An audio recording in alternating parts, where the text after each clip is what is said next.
isdifaaca reergada isma difaaci karaan reergada waa in laga difaaca bari iyo galbeed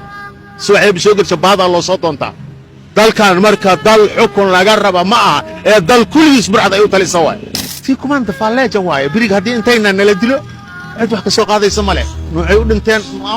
macnaad ku fadhido ma jirto iyo kan wuxuu ku leeyahay maamul goboleedan wastafid maxad faa'iido ii sheeg aniga adiga bal fiiri kalaraan kalar si fiican fiiri xaaga bedelanta ya kismaayo ku dhashay wuxuu ku leeyahay maamul goboleedan maxaa maamul goboleed ku taa war waxaan inta la iska dhaaf waxaan ilaa Soomaali midooba hogaamiyaasha baqtiga ka daba rooraysiin oo maslaxadooda kugu jirna ka dhaxbaxa dhibaato Soomaalidu ay wada waay sababta ay tahay waxay rumaysan yihiin qabaa'il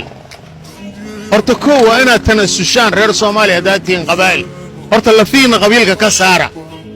isdifaaca reergada isma difaaci karaan reergada waa in laga difaaca bari iyo galbeed haddii laakiin annagiyo isku jinsiya Ethiopia waa la keenay hogaamiye aan dadku naxayna la yimid ma fahmino kala saari maayo cid kasta oo hogaamiya qof dalkan hal qof ee u maqan ma jiro qof kasta wuxuu raadinayaa danihiisa iyo noloshiisa su'aal hadaan ku weydiiyo adiga wariyaha meesha weydii kuwa ganacsatada ee weydii inta qashin iyo wasaqa taalo meeqa gubernatoor soo maray gobolkan wax badan hal darayf mo sharciya oo ninkan xukumaay inta inuu soo wasaqdigan mu haysa maya hal darayf oo ku qasbay hadii uu canshuurta diiday inuu xabsi galay ama dambiile oo yahay ma haysa suwaxay soo gasho baada loo soo doontaa dalkan marka dal xukun laga raba ma aha ee dal kulligiis burcad ay u talisa waay